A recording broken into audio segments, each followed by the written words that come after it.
Recruit a team of teenagers with attitudes.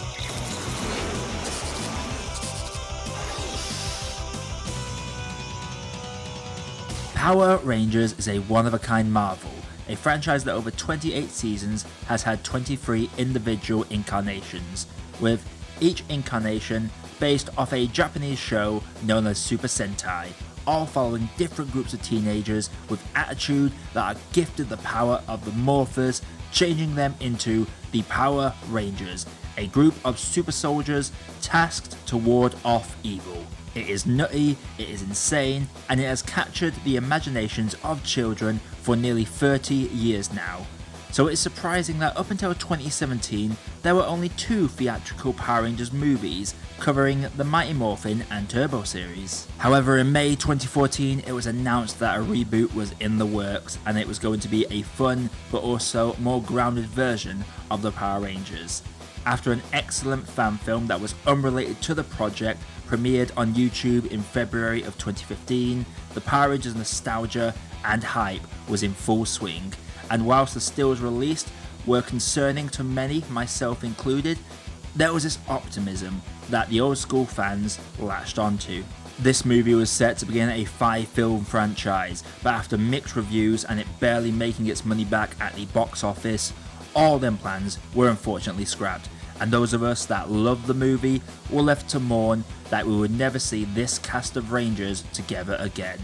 Whilst I will not claim that Sabans' Power Rangers is a perfect movie by any means, there is so much it does right, and whilst it did do some old characters dirty and have a disjointed blend of tones, it did make us fall in love with these characters to the point where we wanted to see what happened next. We were teased that Tommy would come, and theories of Zed making an appearance was all we needed to get excited. Sadly, Paramount is giving us a reboot, and we will forever be left to wonder what could have been.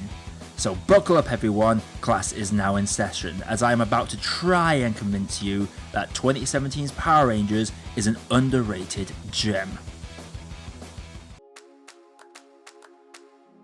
First of all, let's look at the Rangers themselves. One thing that never really bothered me as a child, but did as an adult, was the convenience that these 5 teenagers just so happened to be friends before they got their powers. This movie flipped the switch and brought us 5 characters who are not friends and are at most acquaintances, who just happen to be in the right place at the correct time to stumble across the power coins and Zordon. This meant the film gave us a Breakfast Club meets Chronicle vibe for most of the movie, allowing us to get to know these characters personally and take the time for the team's bond to develop and grow. When Jason finally drops the infamous "It's morphin' time," and we finally get the suits, the movie had earned it. These are powerful abilities that shouldn't just be given, but are earned, and the film making us get to know these characters as people before we got to know them as Rangers. That is a big part of why many people crave that sequel. For all the ways it ruins some classic characters and is tonally a mess, unable to choose between the serious and campy at times, it does the Rangers themselves perfectly, giving them all their own motivations and problems to deal with. So let's meet these 5 Rangers, shall we? First of all, we have Jason the Red Ranger, played by Darkray Montgomery. In this, he is a high school football star, the hero of the town with great expectations laid upon him, but he has quite the uneasy relationship with his father and struggles to cope with the pressure that is placed upon him by his peers.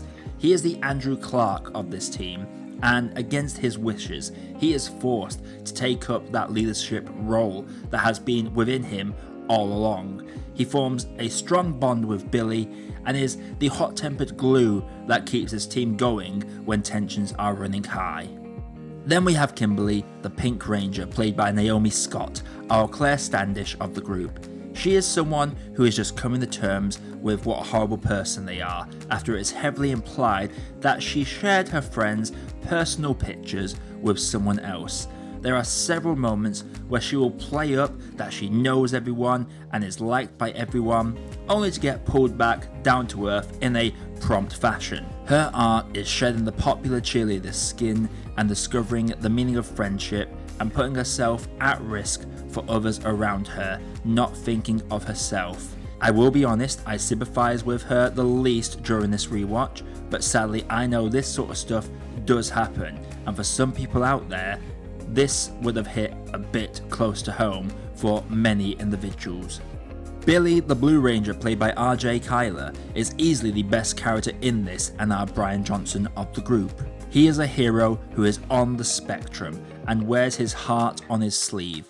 A brainiac character who holds the values of being a ranger long before the others, and his arc follows his grief over the loss of his dad and how finding these friends to fill that void is making him miss his father less, which he feels guilty of.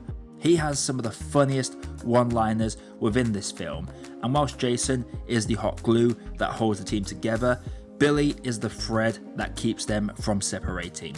I love the fact that his disorder is not all his character is, but rather just an element of his whole tapestry, and is by far the standout ranger in this team. Zach is our Black Ranger and is played by Luddy Lynn, taking the John Bender role of the group.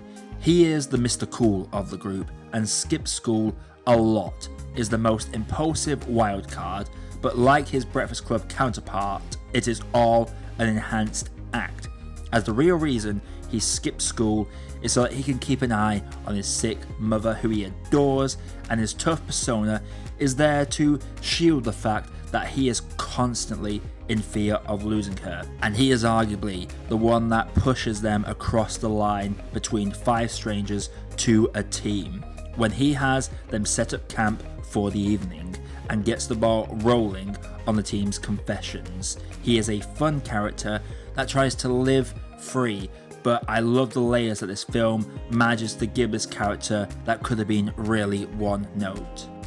And last but certainly not least, we have Trini the Yellow Ranger, played by Becky G, who, you guess, fills the Allison role of this group.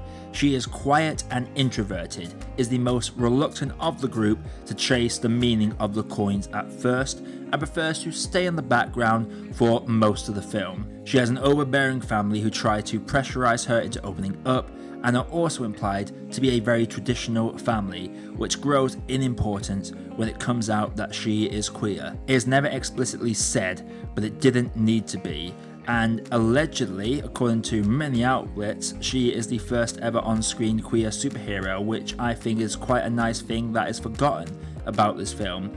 Like with Billy, this is only part of her character and not her whole character. Once she opens up to the others and gives what is probably my favourite line in this film. Am I? What does that mean when all this is over? Are we Power Rangers or are we friends? Just the way she hesitates to say the F word shows how she isn't used to having others care for her or caring for others, and this line also highlights the differences between just being 5 random kids who happen to be in the same place at the right time and actually becoming a unit. It's seeing these 5 individuals with their own masks and baggage to shed slowly coming together over the first 3 quarters of the film before they finally earn the suits. I know that some are annoyed about the lack of action for most of the film, but if I don't care about the people within them suits, then the stakes would not have been as high. If you want non-stop action, go watch the old show. That's what you want, that's what you need. For me, to slowly build up to them getting them suits and kicking ass was the right way to go about it, in my honest opinion. As for the suits, I have no complaints about them. The coins are of alien tech and were used by elite warriors. Whilst we all love the cheapness of the TV show suits and the different designs by the different incarnations, I adored the blend of alien tech and armor they go with these suits. I remember many questions are raised by the suits, but I was fine with them if they fit within the context of the movie. And I don't think anyone can argue with that. With the lore that they present to us within the context of the film, the suits fit perfectly. The Zords look awesome as well, sticking with the dinosaur motif of the originals, and whilst the Megazord spot was slightly forced and predictable, it did have an emotional impact, and I love that as opposed to all being in one room, the Rangers each operated a limb and had to work in unison just to keep that thing standing and keeping in with that theme of unity that the film pushes throughout. Now yes, the film has its problems, sure. For starters, the tonal shift for the last half hour and how jarring the cut is leading into the obligatory Power Rangers theme can throw off some audiences, and the less said about this, the better. But let's address the villain in this, Rita Raposa. Now while most of the young cast are giving their all in this, as it was for many of them their big break to prove their acting chops, Elizabeth Banks plays Rita more in tune with the original. Really campy. But I'm going to defend her a little bit here, because if we are being honest with ourselves, could we see Rita Raposa being anything except this? Yes, I like it. Good. It's a hard role to adapt into a more serious tone, and I get the impression that she was meant to be more of a horror villain. A harder rating might have helped this, as we forget she is genuinely scary as she hunts for gold. She literally rips out a man's teeth, for Christ's sakes, and acts like a feral vampire during some of her earlier sequences. Then when she is at full strength, the way she mocks the Rangers is very in-fitting with the character. So whilst the performance is campy and can be quite jarring when compared to the tone of the film, there are positives to take with Rita in this. I honestly think she'll be more fondly remembered if it wasn't for what I will call the Doughnut Problem. It's a Krispy Kreme. Krispy Kreme. Yes, the Krispy Kreme product placement is truly something else in this, with a big plot point being that the Zeo crystal that Rita is after is buried under Angel Grove, which 65 million years later had a Krispy Kreme built over it. And as you would expect, the memes were aplenty when this film released. Never had a product placement been so relevant to the plot since Wayne's World. And to be honest, it wasn't that bad until Billy and Rita are talking about it. You could make a drinking game over how often Krispy Kreme is said within the last half an hour. If this film was full campy, it wouldn't have been out of place, but the serious tone that they had for most of the film made the inclusion of this quite jarring. They could have easily had the Zeo crystal be under one of the Rangers' houses maybe, but it makes sense that there would be an establishment over the crystal, especially with how we humans love to franchise things. Honestly, I didn't hate this because sue me, it was fun. And if a Zeo crystal, a literal gem that brings life to the planets it's on, being located on a food establishment isn't the most Power Rangers thing ever, then I don't know what is. I wonder how much of the budget was funded by Krispy Kreme, because yeah, it sticks out, but most of the Krispy Kreme heavy references happen within the last 30 minutes where the film has already taken its tonal 180.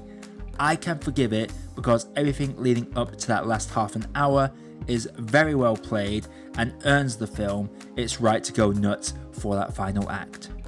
I think the film's biggest problem personally was trying to please two demographics, with one being those that just wanted a more grounded and believable Power Rangers, and the other being those that just wanted a high budget love letter to the wackiness of the original. It tried to go both ways and gave a mixed experience. As of writing this in 2021, 4 years after its release, it has a 50% critical rating on Rotten Tomatoes based on 177 reviews, and has a 65% audience score with over 25,000 ratings. Now, a lot of you like to look at Rotten Tomatoes ratings as gospel, but I recommend just looking at how many ratings led to that overall score, because based on this, half the critics gave it a positive review, and of the 25,000 fans, just over 15,000 liked it enough to give it a positive review. Sure, some people outright hate this film, and I have a couple of friends who only count the 90s films as Power Rangers movies, and that is fair play to them. But there is a lot of love from this movie, and more comes every year. Sadly, on a budget of 100 million, the film only grossed 142.3 million worldwide, meaning that all planned sequels were scrapped, leaving us to wonder what might have been. This is really unfortunate because the amount of films that tank at the box office but still get sequels anyway and don't have nearly as much of a fanfare around them is countless. So it is a big shame that on this occasion Hollywood decided to look at the numbers and scrap everything. It is genuinely heartbreaking. Since the film's release, many of the actors involved have gone to make names for themselves. Bryan Cranston, whom I forgot to mention, did a solid job as Zordon, and I really like the connection that the film gave him and Rita, is still well renowned as an actor, sticking mainly to TV shows but has made the occasional film appearance. Elizabeth Banks went on to direct a Charlie's Angels reboot and is continuously in big name films. And Bill Hader continues to make us laugh and weep in some standout performances such as It Chapter 2. As for our Rangers, Naomi Scott has gone to find the most success, taking up the helm of Jasmine in the Aladdin remake, and was one of the titular angels in Elizabeth Banks' remake. Thackeray Montgomery shed the Red Ranger to be the layered character of Billy Hargrove in Stranger Things, where he is trying to steal all of our mums, and is about to appear in an as of yet untitled Elvis Presley project. Becky G has gone on to not star in any movies, but their music career has been fruitful. While her music isn't to my taste personally, she is finding success with it, and more power to her. Luddy Lin made appearances in Aquaman and Black Mirror, but has been relatively quiet until just a few weeks ago, where he appeared as Liu Kang in the upcoming Mortal Kombat trailer. RJ Kyler has been limited to TV shows, but he does have a few movies releasing this year in the forms of The Harder They Fall and Freedom's Path. So a mixed bag of success for our Rangers, and apart from Thackeray confirming that the next film would not have the same cast, I struggle to find much in ways of their opinions of the movie outside of their interviews while promoting the movie. But they all seem to be really happy for the opportunity, and they all seem to be getting along fine today.